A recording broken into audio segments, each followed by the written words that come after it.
I'm Mark, he's Len. This is Len Wein, folks.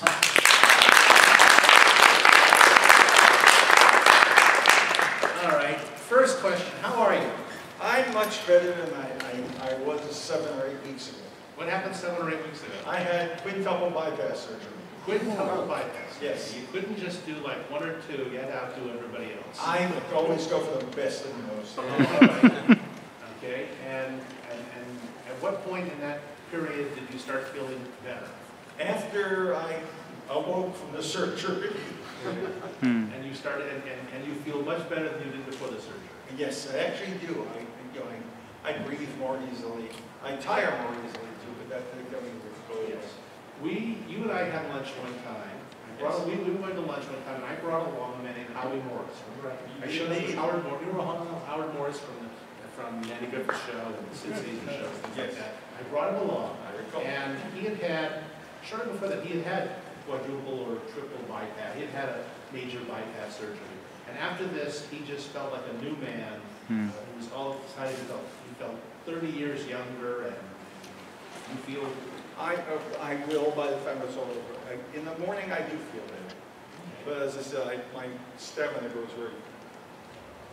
Oh, I'm sorry. My stamina goes very... Okay, now, you and I have known each other for darn close to 45 years.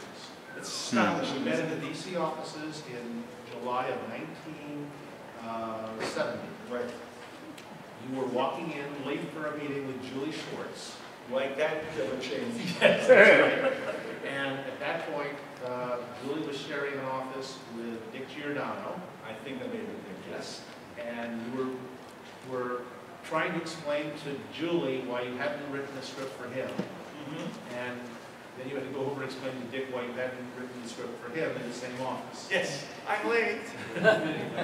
Well, we're not going to talk about your early days here. Okay, sure. Okay, so because we've discussed that on previous panels. Tell these people what you've been working on for the last year or two. Oh, God. I have been working on my last episodes of Ben 10, the animated series. I wrote in the episode of the new Transformers series. I haven't seen yet. An episode of the current Avengers animated series. For DC, I've been doing all kinds of oddball little things. Many of which I love because when they get collected, it's like, I had no idea that was this. I did a book called Legacies for DC about a year or two ago. That's essentially the history of the DC universe from the point of view of a guy on the street. Sort of DC's Action of Marvels, if that's true. And I went through a half dozen different artists. Each generation or decade was covered by somebody appropriate for the time. And when it was over and collected, I realized it was essentially the company's old love letter, its own past. Because a month or two after the book got finished, they started the new 52 and started the company all over again.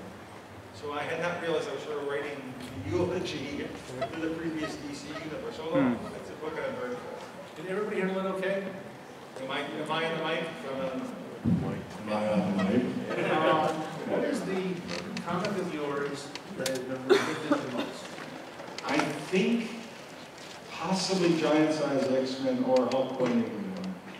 I find them, I keep getting, checks for the reprints in places or in collections of other things.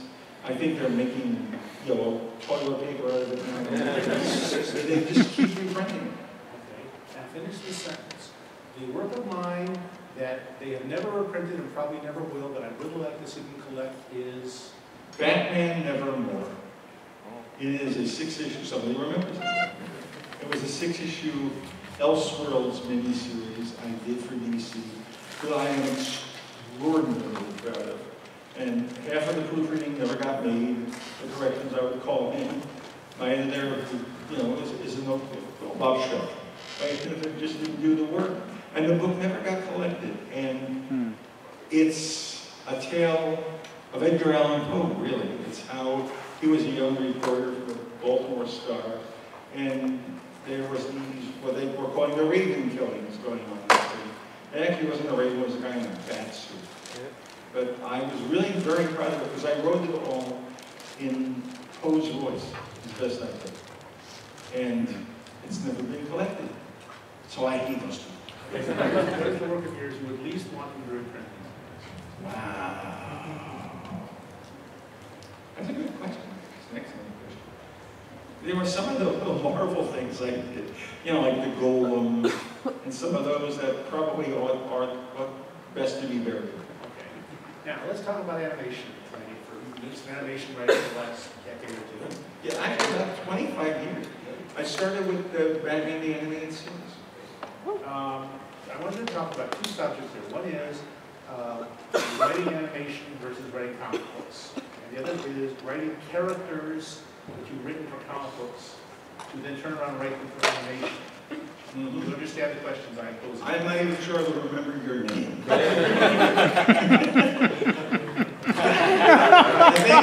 Okay, fine. 45 years.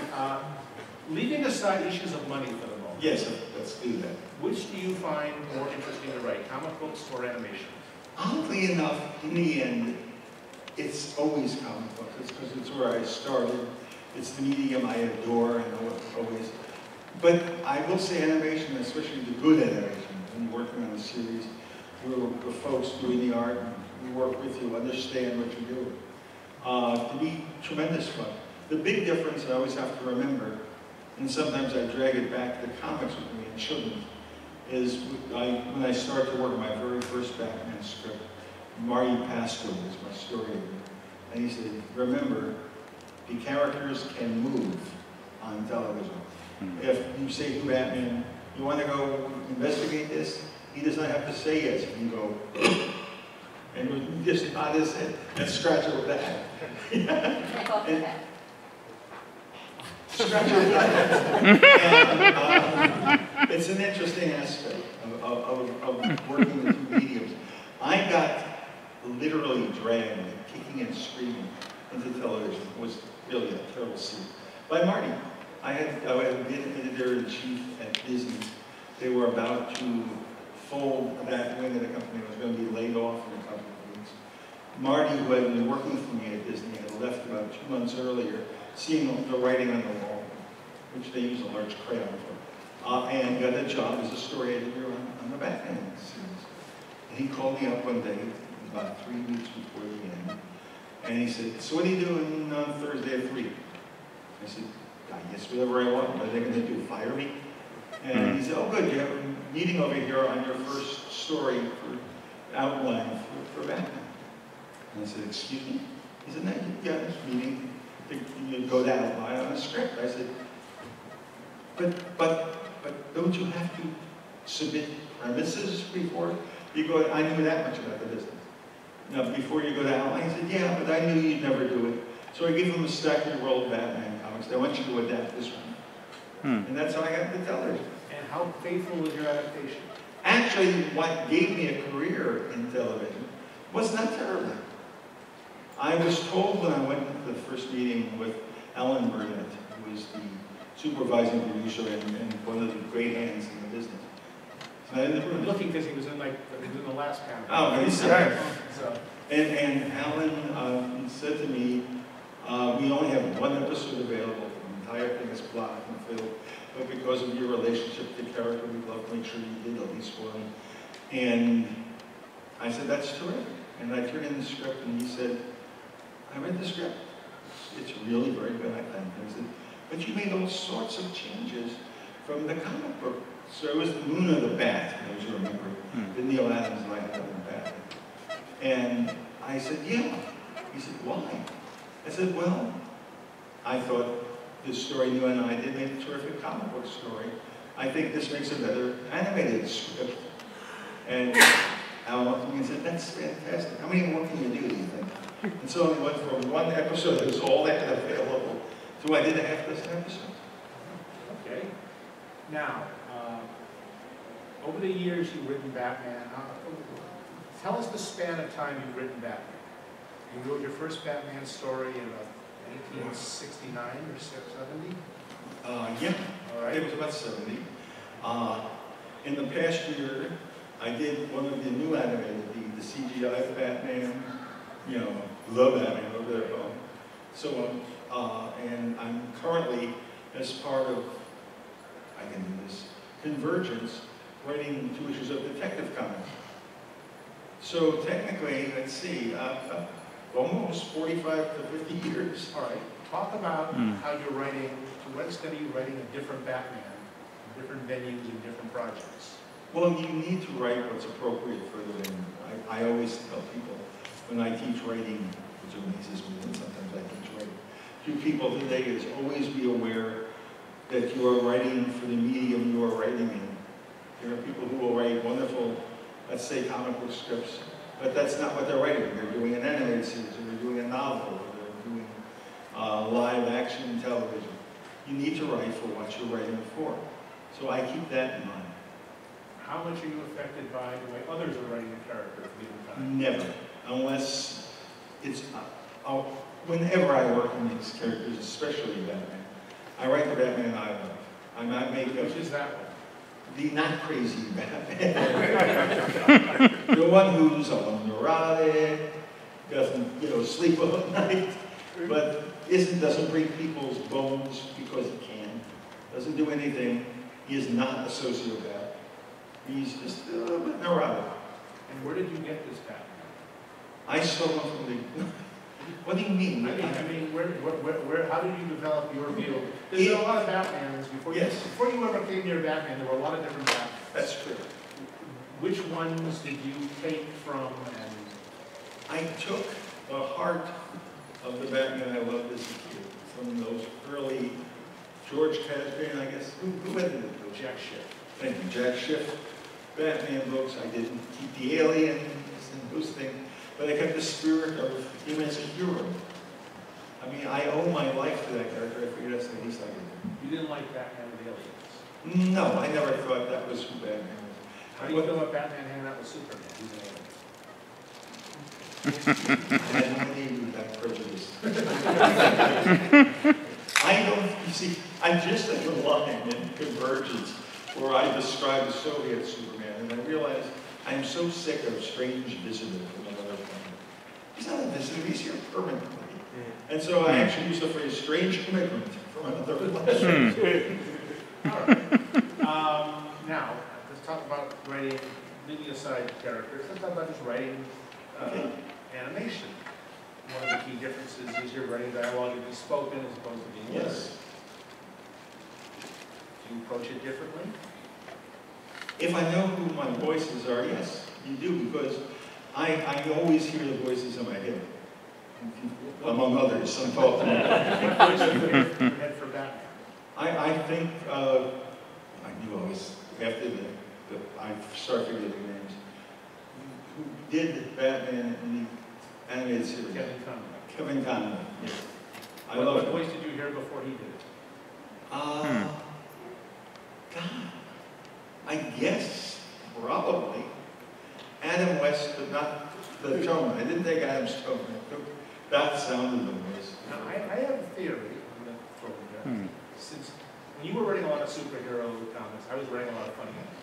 Right. And I had a theory that when I was writing Bugs Bunny, everybody who read the comics was trying to read the lines with no blank voice in their heads, but that nobody reading superhero comics really was reading with, they didn't have a voice for Aquaman in their heads. And even if in a character like Superman, which had a voice, they weren't necessarily hearing Bud Collyer or someone like that. That everybody was making up their own Superman voice. But the most funny animal comics, except for Donald Duck, which I don't believe Carl Barks was actually doing the Donald Duck in the movies. So, I forget where I'm going with this. That's a good question, sir. When you are writing animation these days, do you like or not like the fact that you're working with, not as directly with artists? In the comic books, you're working with one guy, two guys, probably someone you call on the phone or go to lunch with. Right. You're working in animation, some of those artists are in Korea and don't speak English. Exactly. Hopefully you do your best and hope for the best from others. I think I've worked on some shows where what came out on the screen or as much resemblance to what I wrote as I bear to Julie Newmar, for argument's sake. She's a bit of weird. No. you just really kind of hope for the best. There are shows where you do enough episodes, where you work with all the storyboard people. We're here on Batman, and I worked with them, and I knew who I was working with and what I was going to get visually. Ben 10, I did about a dozen of those, I think, over the course of its 5 or 6 incarnations. And I knew what the stuff came in looking like. I was generally very happy. Now, tell us about things you've done other than animation. Flex from here. I've written a bunch of comic books, surprising. I'm now doing stuff for Marvel again. I've written a couple of Wolverine stories for a couple of specials in the past year or two. Animation wise, still I'm doing that. When you're writing Wolverine now, do you feel you're writing your Wolverine or a company? I still write my Wolverine. I with a few of the other affectations that were added to the character by Chris Claremont. In the 17 years he did the book back before it was an entire line of comics. I don't write the current Wolverine because I don't know if anyone knows what the current Wolverine sounds like. Everybody writes their own versions of the characters. What does your Wolverine sound like? When I read him Australian, he really did. I was assigned that character or that name with the job of creating a Canadian super character for Marvel because Roy Thomas wanted to hear how I would write a Canadian accent. Since he loved the accents I was doing in Brother Booty. He says, I can't do that. I can hear them in the character's voice when I read your stuff. Make sure. And then I wrote that story, that first Wolverine story, and after I was on, I went, God, he sounds about as Canadian as, I don't know, me. So, when you wrote that first Wolverine story, did you have any idea that you to any more attention than a lot of characters you did that popped up from now here and there? Never. I never go in expecting to be as lucky as I've been with these characters. I try to do the best possible stories. I hope the readers like them, and I do not expect them to spin off into lines of topics as they do. When you first saw Wolverine on the screen, Hugh Jackman, yes. Did you at any point say, I wish he hadn't done that, or I wish that wasn't right, I wish it wasn't something? No, never. The second I first saw him on screen in that first movie, bare-chested with his back to you in a cage match, I went, holy Christ, it's him. You've had a lot of contact with Mr. Jackman. Mr. Jackman and I have become, I would like to say, at least small F friends. Has he ever done a number for you? I'm not invited to some for dinner. Go with the same. No, I'm hoping I'll sing it then. Tell us about Mr. Jackman. He's a nice Jewish boy from Connecticut. No,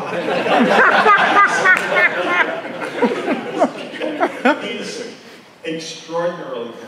And his talent is only dwarfed by his generosity. He's really one of the nicest people I've ever met. Am I telling the thing I told you about him yesterday the other day? Which one? About the lottery tickets?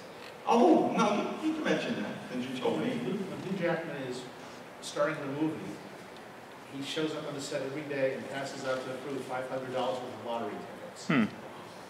Which is, a very nice gesture. And it's kind of neat because, it would be tacky if you gave everybody if you say everybody $5 on the set. Yeah. But here's a lottery hitter, that's kind of fun. That's fun. And he's still giving them spending $500. You have to realize how much must he be paid per day that he can, just write off $500. And he probably does it as a business expense.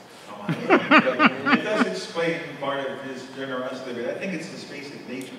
He's always been nothing but charming to my wife. Before the premiere of The Wolverine, which was in New York as opposed to out here, he called the day before and said, am I going to see Mark? Days of Future Past. Was it Days of Future Past? Oh, Days of Future Past, the one I'm in. That's true, I've also done some acting. But Days of Future Past, well, I see it at the premiere tomorrow night. I said, no, you're on opposite coasts right now. But I am going to a simultaneous screening on the lot. So I will see it when you see it. He said, well, I can get you in here. in New York. I said, I can get me in there too, thank you. But the biggest problem is the premiere in New York's in about 21.5 hours. So somehow I've got to get airline tickets, a hotel room, and other things if I want to be there in New York. But I thank them profusely for their generosity. Would you like to introduce the audience to the woman who's prompting you in the front row? Yeah, I'm afraid she'll turn on them. This is Len's wife. That's my wife, Christine Bellata, noted photographer, Jeopardy champion.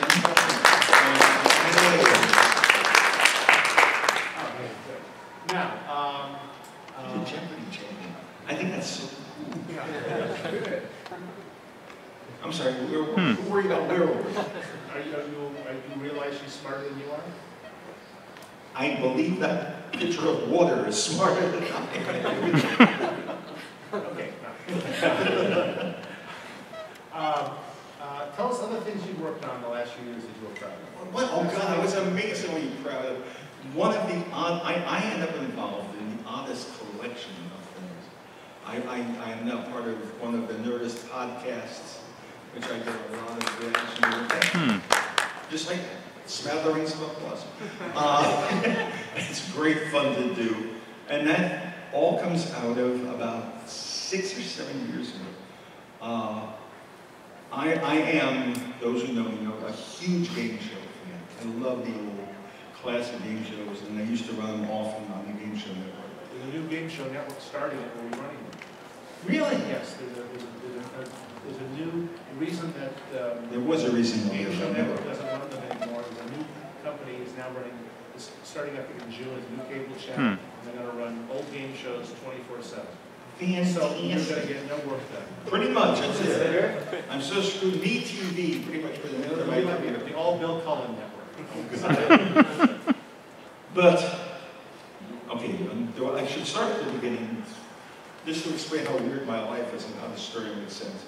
About 10 years ago, must be, there was a TV series on the Game Show Network or somewhere called Beat the Geeks. And for the past 30 years, I have been part of the annual, or at least most of the annual, Pro versus Fan Trivia Challenge at Comic-Con. I am the captain of the remarkably professional team. And one day, somebody over on the, at the Game Show Network had this idea, you know, to do this trivia thing. Maybe we can push our show some. So they called the convention and said, hi, we're who we are. Would you guys be interested potentially in having our geeks take on your pros this year instead of the usual thing? And they said, well, we have to check with Len first. And they called me and I said, oh, bring them on. Just bring them on. And so that was arranged. And I have been watching the show was okay. So they had, at the convention, they had the pro team against the comic book geeks team from the TV show. Yeah. Now, what clown did they get to moderate this? I don't remember, but I might be sitting next to them. That's right. They got so mad at me that you guys creamed. It was my fault that you guys wiped out their team. We just clocked them. It was terrible. But the weekend before the convention, I'm at the dinner. Oh, God, if I bring in all of the elements of the story, we'll never finish it, and it gets weirder and weirder. But we went to dinner with a friend, who narrates for the View and does in New York. And as we're walking back to our car, I look across the parking lot as we walk, and I see Andy Zanks. Andy was the music geek on Beat the Geek. And I recognized him, obviously, and I started to head towards him, and he's got the, oh God, here comes some man who recognized my face. And I walked up to him and I said, you're Andy Zanks, aren't you? He said, yes. I said, I'm Len Wein. We're taking you guys on trivia next week at the convention. And he went, you're Len Wein? God, you're Justice League 100 to 102 is my all-time favorite character. As big a geek of music as Andy is, he's a larger geek. Uncommon, really. And so we immediately became fast friends and stayed so. You know, up to this day, we're still good friends. Even though we clocked them at Comic-Con. But Andy was not on the team. No, he wasn't. We brought him on the Yes. audience. Yes, they joined the team because they needed all the help they could get. But he went on to marry the lovely and talented actress Lisa Jane Persky, who's from the great Santini and Cotton Club and many other films. And we were out to dinner, the four of us, what's her name over there, and we were talking about the next time we'd get together. I said, well, we should probably do something next Wednesday. He said, oh, I can't. I said, why not? He says, well, I'm doing What's My Line. It took them 25 minutes to get my head back on the shoulders. I'm going, what are you talking about? He says, oh, well, they've revived the show. I mean, What's My Line is the classic and classic quiz show. And he said, they revived the show as if it never left the air. We do it every week, every Wednesday night over at the Acme Theater. And This is a live show, this is not a televised show. no, although they were recorded, someday I'll get my copies of my episode. But it was basically a live show, and I said, oh, I've got to see this. So that Wednesday we went to see the show, and it was the original show. I mean, not pretending to be, but all the gentlemen were in tuxedos, the women on the panel were in gowns. They had categories, they had mystery guests. It was the original show, whatever. Yeah, we went there and signed in, please. I mean, all of them. Panelists in tuxedos. Yeah, everybody was. It was a very classy show, not a joke. A takeoff on the show. And at the end of the show, they said, if you have an interesting occupation, please let us know. We'd love to have you on the show. And I said, hey, wait, I have an interesting occupation. So I sent them a note saying, hi, this is me, and this is what I do. And they called me. And they said, please, would you be interested in being a contestant? I said, sure. I'd kill to do that. And so I went on the show a couple of weeks later as a contestant. And what was your secret, your occupation was as comic book writer? yeah, comic book writer. And I actually said before I signed in as Mr. X. That's exactly what I was about to discuss. I said, ego notwithstanding, enough people know who I am that I might throw off the panel. Should I sign in as Mr. X? And they said, no, we have a rule that if you recognize the person coming in, obviously, on the panel, and you recuse yourself and say, you know, it'll be wonderful, you'll have a good time. So I went on as me, and I signed in, and the entire audience went, oh my God. The only people who didn't know who I was were the people on the panel who were great troops that night. The one who used to be Ben Stein's partner on the show, not Jimmy Kimmel, the one who preceded him. The girl, the woman who wrote the movie. Yeah, just suddenly blank. But it was an appropriately professional collection of names on the panel. And after the show, I went back into the audience to watch it. And after the show, everybody in the audience came up for my autograph. A couple of people came up to show me tattoos they've had of covers of my books put onto their bodies, which always made me feel very weird. And it was just, the whole audience went crazy for me.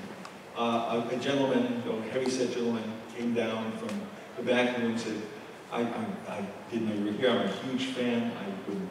I would love to have you join my friends. Your wife and I join my friends for dinner. We're eating right next door. Oh, I'm sorry. My name is Drew Carroll. Yes, I know. I've seen everything you've ever done. And so they called me a couple of days later from the show and said, you know more about the show than we do. I said, I thought I told you that before we started. And they said, would you like to become a panelist?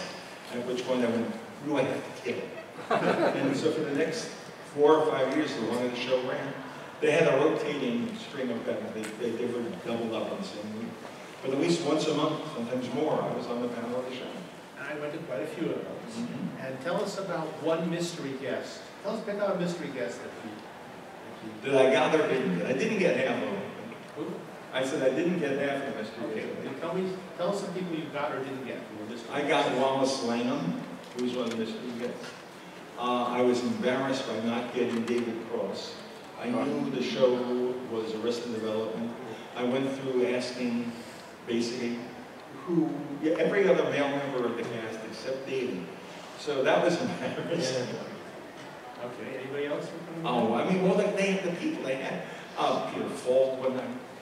And the night Peter Falk was the mystery guest, who else was on the? Oh, I don't remember. Sergio was one. Sergio Aragon was Oh, one. right. And the people had to guess his occupation. Yes. And, I mean, it was the best thing I've ever done in my life. Tell us a proud moment for yourself on panel. I actually got the only standing ovation outside of some of the mystery guests that anyone ever got on the show. It was just one of the regular contestants. But when his occupation went up, the audience burst into laughter. When the questions started coming, the audience burst into laughter at almost everything anybody asked. And at one point, one of the other panelists honored me that night said to him, he was self-employed and dealt in the product. Service. A service, isn't it? And it was established that there was a physical item that was predominantly service. And someone asked him, well, this item you use in your occupation, is it small enough to be held in your hand? And Keith Van Stratton, who was the host of the show in Brilliant, said, well, sometimes. And the audience went hysterical. And I'm thinking about these questions and the answers. And he came around to me next time, and I said, literally, I think it's quoted in one of the ads, I may be going down in flames here. Can I ask, are you a moil? Yes, he was. The audience went out of its mind. Literally got a standing ovation. That was quite very impressive. It was, I'm not there then. Yeah, but it was the most fun I've ever had as a human being. And when that folded, I realized I missed having an audience. I mean, the last year we did a show, I went back to New York once to do it. They were doing it out of New York for a while, which had always been their goal, because it had been done out of New York originally in the 50s and 60s. And I just missed having an audience. So I took an improv class at my local college and loved it, and now I'm involved in improv. So I get to have an audience periodically. Okay. You know what the nightmare of all improv actors is? Working with me. Being on stage and knowing your lines. Okay. So that's some of the stuff I've been doing. All right, good. Does anybody have any questions before I ask them? Should I have taken all fun? Yes, gentlemen. Hi, can you talk about how you created Swamp Thing, what it was like to work on the series, and what does he sound like to you? What does Swamp Thing sound like? I'm assuming Gilbert Gottfried. No one to tell you. Steve Gerber used to tell me that Howard the Duck sounded like Burgess Meredith. And I never got that reading this. No, it's interesting. He is, of all of the things I've ever worked with, the one character who I cannot tell you where the idea came from. I was writing a lot of short mystery stories for DC at the time. I lived in Long Island, I was in LA, BOIRR, in about once a week in the office to pitch ideas and get work and become a professional. And the idea came to me on the subway with the office. That's all I can remember about it. I can't tell you how it got its name, that I can do, which is people talking to me, so are you working on Animal? And I kept saying, well, that's Swamp Thing. I used the phrase often enough that when I needed that title, I called it Swamp Thing. And I used to refer to it as that Swamp Thing more. That first appeared in House of Secrets number 92 as a one-shot story. And outsold every other book DC published.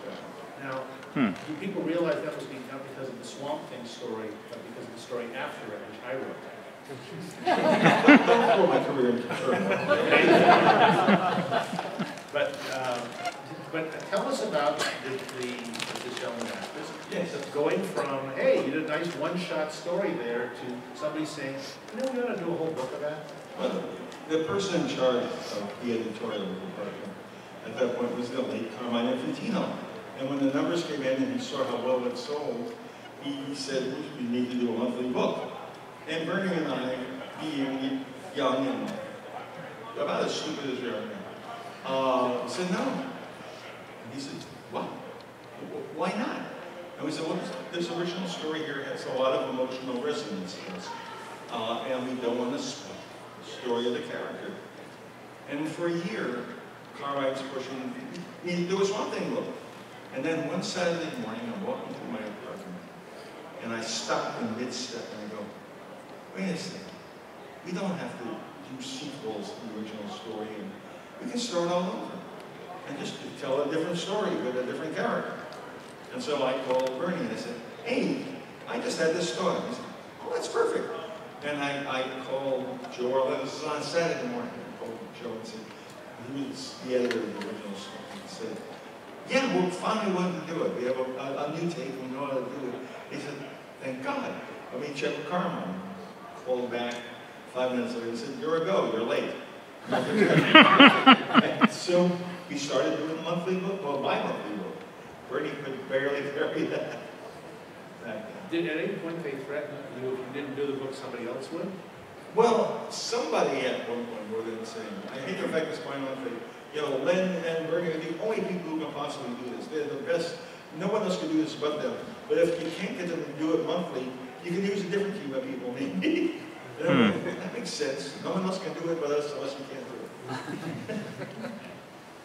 All right, and would you be offended if someone said they thought Swamp Thing was the best thing you ever did? No. I'm still anyone likes anything I've ever done. All right. Very popular. Okay, no question? Anything else? Yes, sir. What's it like returning to Swamp Thing after all these years? Like coming home again. I honestly expected it would be tough. It would be a different kind of story. And I fell back into comfortable, familiar patterns almost immediately. You know, it's got the old tricky captions and all that stuff, the story on it. And I was able to find that voice again.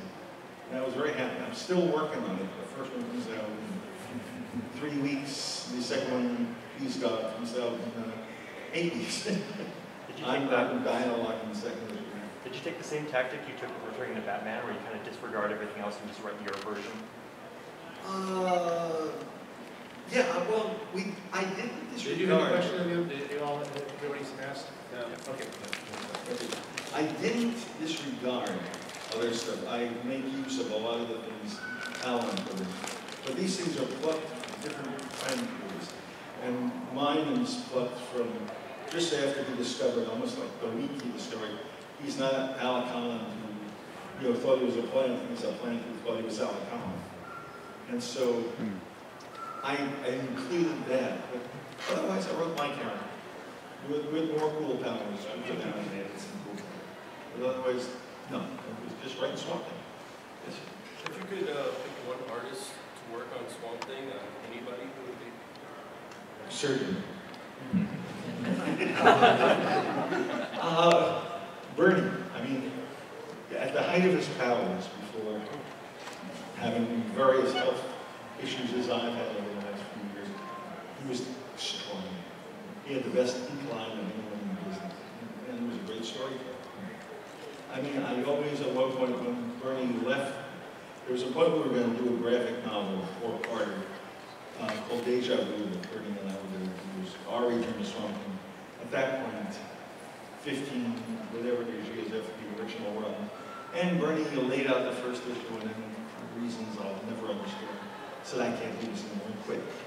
And I thought it was one of the best stories I'd ever written. So I wanted to see print. And I kept suggesting, use Kelly Jones. There's this kid named Kelly Jones. I think he'd be perfect for it. And Paul said, no, if Bernie can do it, it won't get done. And he just died. This thing's not. Well, Kelly Jones is drawing the 2-parter. I was right. He did an amazing job. It's just wonderful. Okay. Another question, anybody? Yes, sir. The answer to this question may be Swamp Thing, but I wanted to ask you, What's his Jeopardy? well, of all your creations or innovations, which one do you look back on as like kind of surprised you, or surprised you that still surprising to you that you came up with? Wow. I've created things you wouldn't think anybody created, so to speak. I think Lucius Fox So the fact that he's become as popular as he has thrills me. I love the fact that the base of operations this season on The Flash on television is Star Labs. I created that too, way back early in my career, when I was tired of Lex Luthor, the convict mastermind, robbing a different science laboratory every issue. I said, hell, he's going to keep robbing science laboratories. I should open a franchise.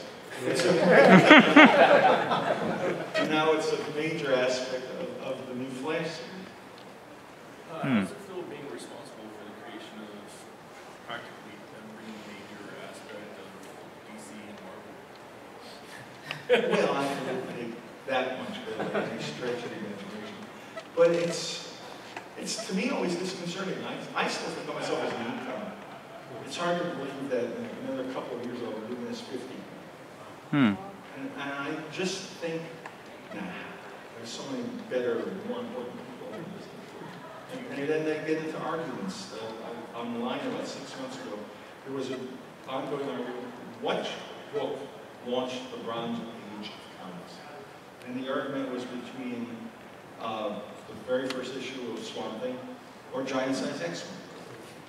So when we looked at it, apparently I'm responsible for the Bronze Age. Doc Savage was responsible. He was responsible for Bronze Age toner. Oh, okay.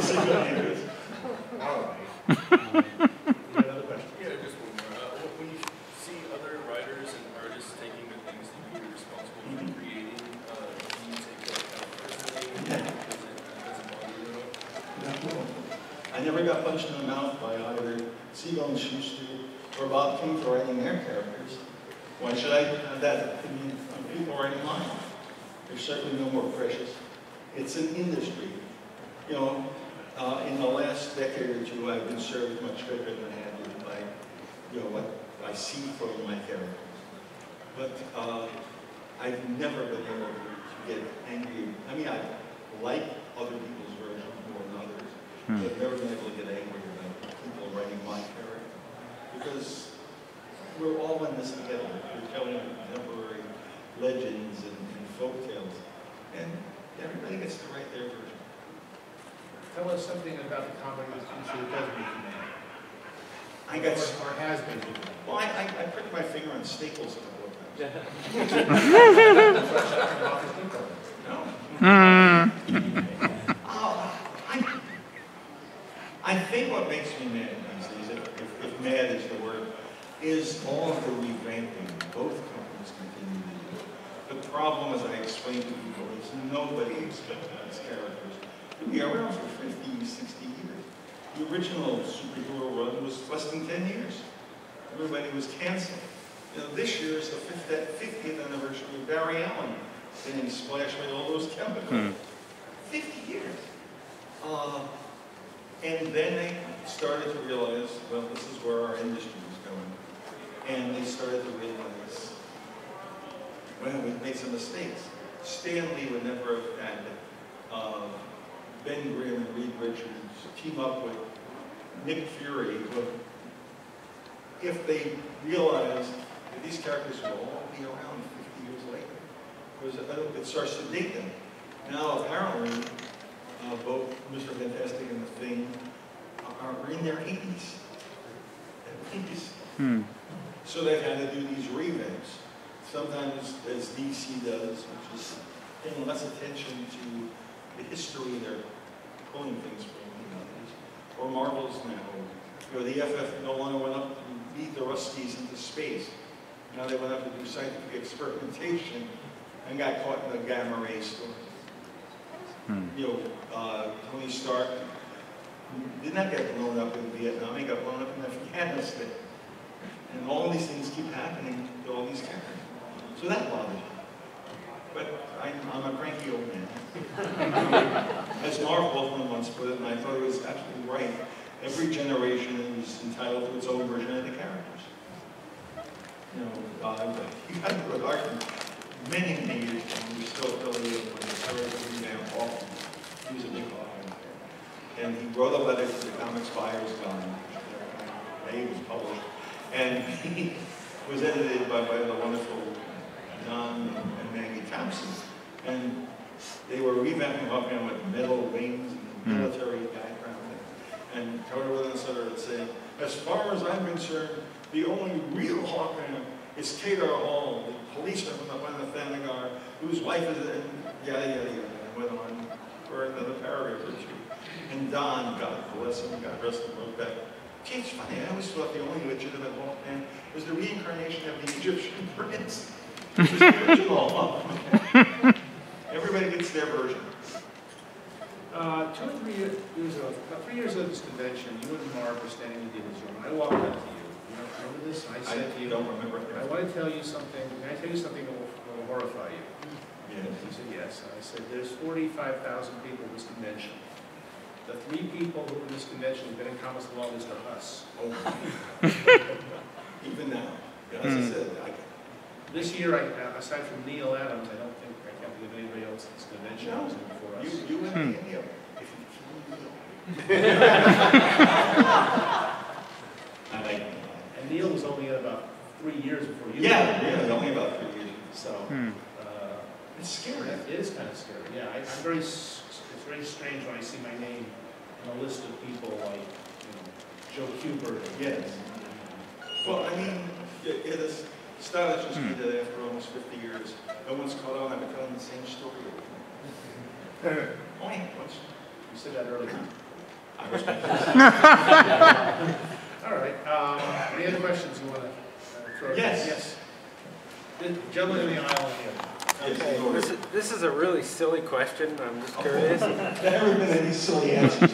Well, it's a dumb question, but okay. Who would win, Swamp Thing or Man Thing? Well, it's weird. Everything in my career is weird. What many people don't realize is, A, Jerry Conway, who created the Man Thing, and I were sharing an apartment when we were writing those stories for a couple of months of each other. And nobody, I swear to God, and so does Jerry, neither of us knew what the other was writing. So we did them totally independently. And then I wrote the second Man Thing story after Jerry's first one. And the one thing I thought was, in the first story, anything touched burst into flame. And I said, you're not going to bitch of a time with a character who can't interact with anything else. So I came up with a phrase that used to run across the top of the book. Whoever knows fear, learns of the Man Thing stuff. So I came up with a major aspect of that character too. But all in all, I think the heat. All right. Next question. I was just wondering, is there anything, kind of a couple of things, is there a particular story that somebody has done with one of your characters that you really like? And then is there anything new out there that you particularly like? I like a lot of what Mark Evanier writes. I like how it resonates with me. Those are comfortable versions of the characters. The story that always stays with me is the Anatomy Lesson, one of the first issues by, what's his name? Alan Moore. After he took over the book, just, as I said, my business cards always said wordsmith, not writer, because I always think I invest in my craft in using the language. And then along comes Alan, and suddenly I thought it was, until I realized that, without joking, we really did tell the same story over and over. I still have tremendous respect for this community. Do people know that you picked Alan to? I don't know who does or does not. I called up Alan and hired him to write Swamp Thing. And the first time I called him, I said, "Hi, Alan, this is Len Wein. Pleasure to meet you. I'd like to talk to you." He said, "Who is this really?" I said, "What?" He said, "Who is it?" I said, "It's Len Wein." "Oh, come on, Mike. Who is it?" I said, "It's Len Wein." He said, "No, stop fucking around." And I had to call him back and convince him I was me. He said, "Here's the New York office number. Call that." But yeah, I hired him to write the book. Little did I know. Any questions out here? Oh, come on. Yes, sir. After Hendricks covered All Along the Watchtower, Bob Dylan said, it's not his song anymore? Like he felt Hendrix had perfected it in a way he couldn't. Have you ever felt with something you created that someone took it to a level that you couldn't even feel you had anything to do with anymore? Well, Alan did some of that. The whole concept of reversing everything in song. He's not Alec Cowan thinking he's a plant. He's a plant thinking he's Alec Cowan. Really changed the basic core of the character. And I always admired that. People ask me, what do you think of what he did with the book? I said, I was the editor. If I didn't like it, I wouldn't have let him. All the stories that he later did for Karen Berger, I had not let him. I said, no, it's not a good story. I'm not doing that. Did you find it satisfying to be an editor, creatively satisfying? I still find it creative. There is nothing I enjoy more. Well, there are criteria. But in comics, there's nothing I enjoy more than being an editor. I like so if someone came in and offered you a job editing, but you won't write anything, you would take that job? Probably, because I still feel I control, I feel like the maestro of an orchestra. I control everyone, and I don't mean control them. I can point them in the right direction. I've always said I felt I've done my job as an editor best when I did it the least, which was hire the right people and get the hell out of their way, unless they start going off the rails. The one time you were a minor editor, I couldn't call you doing anything, except hiring us. Because you were the right guys for the job at the right time. When I started writing some of the main parts, you have a very strong writing style, which I never realized. You're about to edit other writers for the first time. If the books come out sounding like you, you're doing a terrible job. Your job is to get the best out of the other people without stealing their styles. And you do not edit the way Julie Schwartz did. No. We both had affection for Julie on the spectrum. Tremendous. You took a totally different approach. Yeah, again, Julie was very hands-on. You know, I like plotting my writers. Julie plotted every story with every writer all the time. He would sit down and do copious rewriting almost every day. The greatest compliment he ever gave me was, we were sitting in Roxbury, he just finished editing one of my Superman scripts, which took him 5 minutes. I would sit around when he edited my scripts, because when he edited the first one I wrote for him, he called me and said, what's going on? I said, what are you writing? He said, I just edited the script, I changed this line here, and now it doesn't work. I said, what do you mean? He said, it doesn't work anymore. He said, show me, what are you talking about? And he showed me, I said, it's simple. He said, why? I said, you took a 3-syllable word and replaced it with a 2-syllable word. He said, what difference does that make? I said, I write to the rhythm of the voice. In the music, things have a tone. If you change how many beats per line, it's like writing music. You're changing. So he always had me in his office, so if he wanted a word change, I'd give him the word. And he said to me one day, Kurt Swan, God rest him, was coming in to pick up my next Superman script. He said, you know, usually, if Kurt's coming in at noon on Friday to pick up the next script, I need to have the script by the previous Friday at noon to make sure I have time to edit it properly to get it out there. If I'm handing him one of your scripts, you don't need to show up before 11:30 the same morning. And I thought that was the nicest compliment I ever got. That's very decent. And on that note, would you thank Mr. Len Wein for spending his time?